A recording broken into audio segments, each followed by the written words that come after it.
Friday the 13th from the Black Lagoon by Mike Thaler, illustrated by Jared Lee. Chapter 1 Knock on Wood.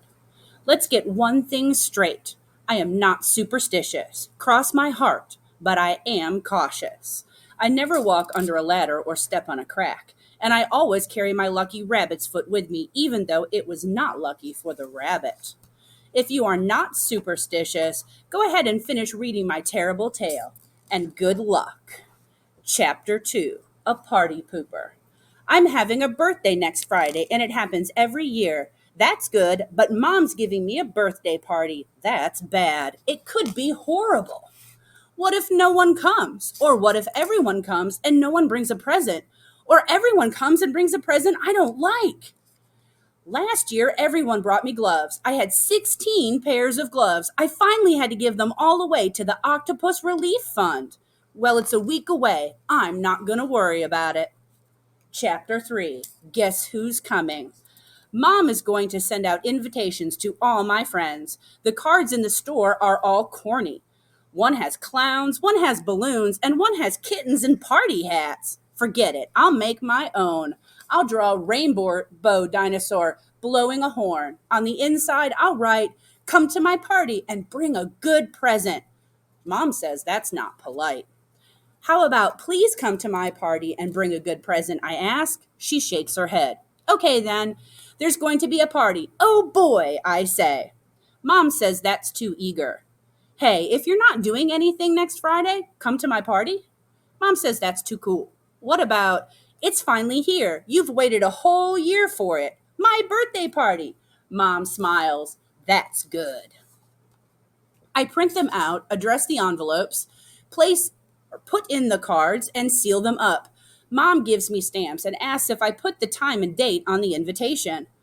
Uh-oh, I can put that on the back of the envelope. September 13th at 5 p.m. I take them down to the corner mailbox and drop them in.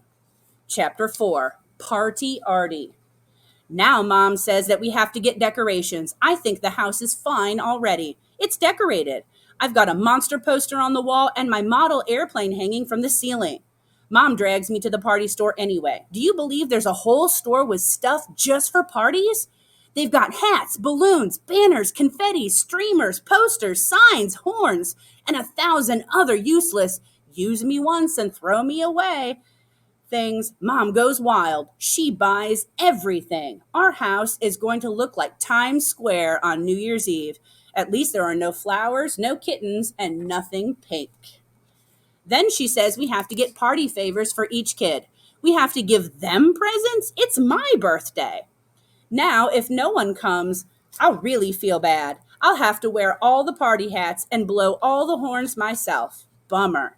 I'm glad this only happens once a year. Chapter 5 Guest Guess. On the school bus, I listen closely to hear if anyone got their invitations yet. No one says a word. I mailed them a day ago. What if they all got lost in the post office? I would have to play musical chairs by myself. At least I'd win. Freddie says there's a circus in town. A circus? I can't compete with that. No way. I have an inflatable elephant, but they have a real one. I guess no one's going to come. I wonder if there's a market for never used party hats. I'll give a little hint to my friends on the bus. Hey, my birthday is coming up, I shout. Everyone just keeps on talking. Soon it will be my birthday. Everyone's quiet. I was born next Friday, I yell. Penny looks up. Are you going to start wearing diapers? She giggles. I shake my head. Oh, are you having a party? Asks Doris. Sort of. Am I invited? Whines Doris. Maybe. Who else is coming? Sighs Doris. I don't know. Is it a circus party? Asks Freddie. No. A movie party? Asks Eric. No.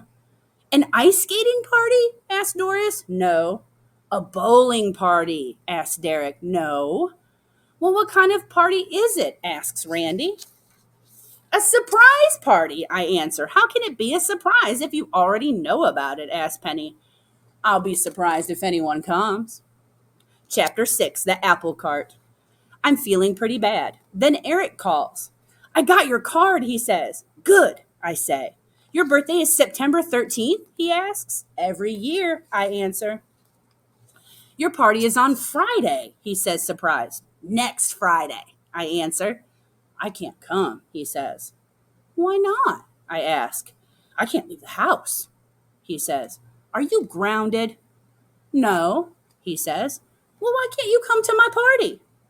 Your party is on Friday the 13th, he shouts. There's a long silence. Friday the 13th, he shouts again and starts humming spooky music, then hangs up. Chapter 7, RSVP. Mom, Eric's not coming to my party. Why, she asks. Mom, this year my birthday falls on Friday the 13th. So? Mom, Friday the 13th. Don't you know that's the unluckiest, scariest day of the year? Oh, Hubie, that's just a silly superstition. And besides, it's too late to change it. We've already mailed out the invitations. Silly or not, my best friend is not coming. And I wonder who else won't show up. Chapter 8, King for a Day. Miss Green heard that Friday is my birthday. I have to wear a silly crown all day long. How humiliating. Mr. Bender will announce it over the loudspeaker. Everyone will know, but no one will come to my party. I wish I was never born. Chapter 9, Great Idea. After class, I tell Mrs. Green my problem. That's just a silly superstition, she says. Silly or not, everyone's afraid to come to my party, I say. A lot of the things that people are afraid of are just in their heads. Yeah, but it's real to them. Hey, Hubie, why not have a silly superstition birthday party? Everyone could come as their favorite lucky charm. Will you come, I ask? I wouldn't miss it for the world, said Miss Green. Chapter 10, Born to be Great. When I go to the library, Miss Beamster gives me a book called The Birthday Book. She says it's for the birthday boy. It's full of birthday stuff like all the famous people born in September. There are lots of them. There's kings, queens, and even emperors. There's generals and presidents. There's sports stars and movie stars. But the best of all, there's a lot of great writers. There's H.A. Rey, H.G. Wells, T.S. Eliot, and Shel Silverstein. That's great because I want to be a writer. And Miss Beamster says I was born in a good month for writers. But maybe I'll have to add more initials to my name. I'll change it to M.T. Hubie. Chapter 11. Wait, wait. It's here. Friday the 13th. All the decorations are up, all the candles are on the cake, and my room is relatively clean. So I just sit down and wait. Maybe one of my presents will be a Ferrari. Maybe someone will bring me a new video game. I don't want any clothes, especially not gloves. Well, it's 4:56. T-minus 4 minutes. I hope someone comes. If I have to eat the whole cake by myself, I'll get sick. Well, it's 5 o'clock. 0 hour. Blast off. Now it's 5:01. No one's here. I'm a failure. Mr. Unpopular. No one loves me. No one even likes me. They're all at the circus having fun. I don't care. Let them eat popcorn.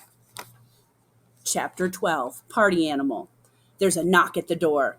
I run to open it. It's Freddy. He's dressed like a giant rabbit's foot. I knew the cake would get him. He comes in and hands me a big box. It's light. I shake it. It rattles. It's not a Ferrari. Then the doorbell rings again. It's Derek, Randy, Penny, Doris, and Eric. Derek is dressed up as a horseshoe. Randy has his pants on backwards. Penny is a lucky penny. Doris is a ladybug. And Eric is a 4-leaf clover. It's great to see them, and they all have presents.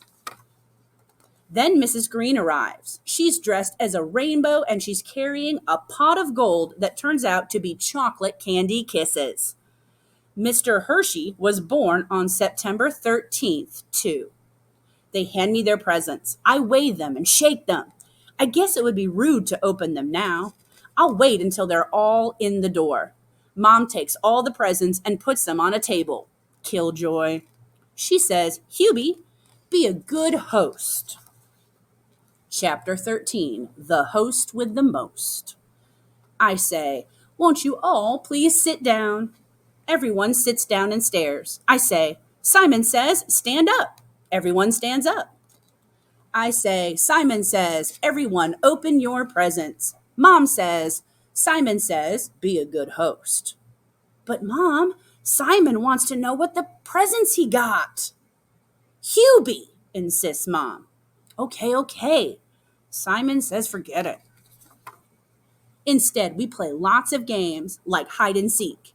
Freddie tries to hide in my closet, and we have to dig him out. We also play pin the tail on the donkey. Randy pins it on a lampshade. Eric pins it on Randy. Then we play musical chairs. Eric and Penny are the only ones left. Penny loses because she tells Eric ladies first, but Eric just sits down. Then Mom brings out hot dogs and potato salad. I don't really like coleslaw. I like macaroni salad a little, but I love potato salad. It's great to be the birthday boy. Chapter 14, My Lucky Day. After we finish eating, Mom turns out the lights and brings in the cake with all the candles lit. Everyone sings, Happy Birthday. Then they all say, Make a wish. I close my eyes and think to myself, I wish I could have a birthday every day. Then I take a big breath and blow. What did you wish for? Asked Doris. He can't tell or it won't come true, says Randy. The cake is chocolate with chocolate frosting, my favorite. I eat the cake fast to get to the frosting. Then everyone opens their party favors and blows their horns. And they sing, Happy Birthday to me again. We all run around the table and fall down on the floor laughing. Hey, open your presents, says Eric. You know, I forgot all about the presents. We were having so much fun, I hated to stop. I finally did open them, and they were fine. I got the new video game I wanted, a cool pair of sunglasses, and lots of other stuff. But you know, I learned something on my birthday. I learned that the best present is the presence of my friends and the joy that they bring every day to my life. This is my best birthday party ever, and I even blew out all of the candles. That means I'll have good luck for a year.